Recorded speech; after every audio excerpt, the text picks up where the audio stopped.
You know those moments when you experience something so gleefully simplistic, yet so enjoyable that you get that warm, fuzzy, satisfying feeling inside of you? There have been a great number of video games that have been able to do this for me. Usually they occur within the realms of more child-friendly games with simpler stories and brighter, colourful environments. So games like Banjo-Kazooie, Klonoa, most of the Marios, some of the Sonics, the list goes on and on and on and on and on and on and on. But the thing is, with this testosterone-fueled hardcore demographic dominating the market nowadays, and with many people pushing for more complex and dynamic ways to deliver narrative and mechanics in the new games, not very many new releases nowadays have been able to give me the same sort of joyous smile on my face than those quirky platformers from my days of yore. That is until Ubisoft had the rather brilliant idea of rebooting one of their earliest and one of my favourite IPs. Now, Rayman was a bit of an oddball in terms of memorable gaming characters. His original trilogy of games were well enjoyed, but since then he suffered through a barrage of horrible game ports and a somewhat silly spin-off series. But then he was resurrected in 2011 in rather glorious fashion with a completely new origin.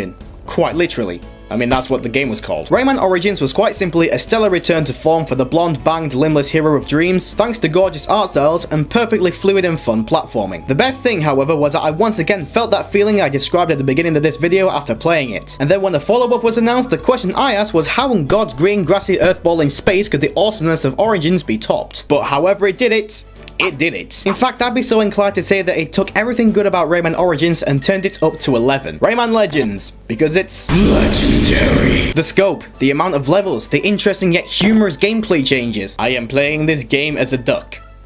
This is hilarious. And how it's still as solid and as fluid as the previous game. Though there are a huge number of things that make Rayman Legends superb, such as the gorgeous 3D boss fights, the online challenges, and the football multiplayer minigame, I have to say that one part of this game truly made the child in me leap out of my chest and promptly start dancing about on my bedsheets. At the end of each of the 6 worlds, there's a final level where you're told to run straight away from the start. And then this kicks in.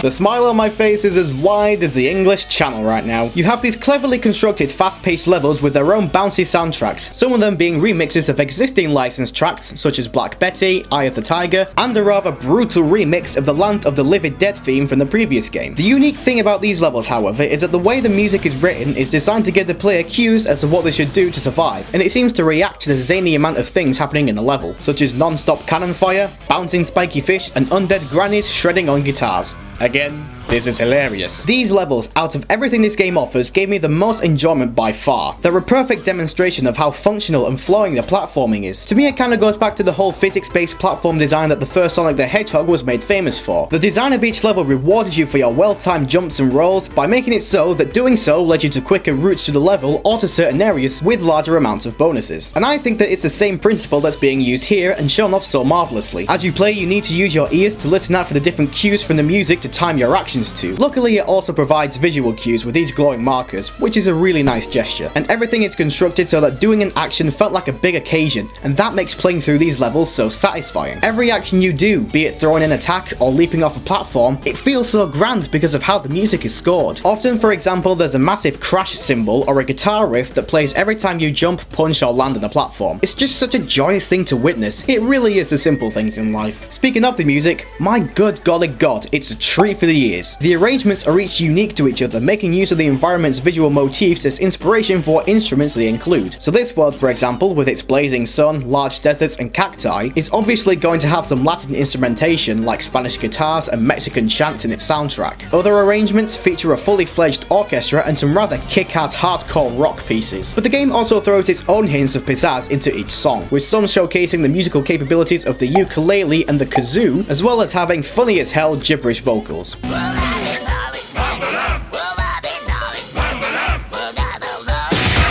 Again, this is hilarious. Even though the entirety of Rayman Legends is awesome and worthy of mention, and seriously, you should buy this game. If you haven't, then I don't know what you're doing with your life. It's like on every single system out there, so you've got no excuse! Even though the whole of this game is worthy of praise, I just had to get it out there how much I adore the musical stages and how ingenious an idea it was to make such levels. To my eye, they're a fantastic presentation of how well put together the whole game is. They're a chance to indulge yourself in cheery visual elements, superb music, and tight, enjoyable platforming. Despite the fact that each one won't last last more than about 2 minutes, every second of that time is thoroughly spectacular, and every time I come back to play Rayman Legends, I always make sure to play through 1 or 2 of these music stages again, just to remind myself of how awesome the mechanics and gameplay are. And every time I do so, that warm fuzzy satisfying feeling comes racing back, and I can't help but irk an ever so gleeful smile. This has been one of my rapid rambles. Stay you, and stay awesome. Also the EB remixes and the tits! Hey, thanks again for watching, you lovely people. Be sure to give a like and a favourite if you enjoyed the video, and if you really liked it and you want more, consider subscribing to The Richaado Show, so you can be among the first to see new content when it's ready. Thanks again, and I will see you guys later on.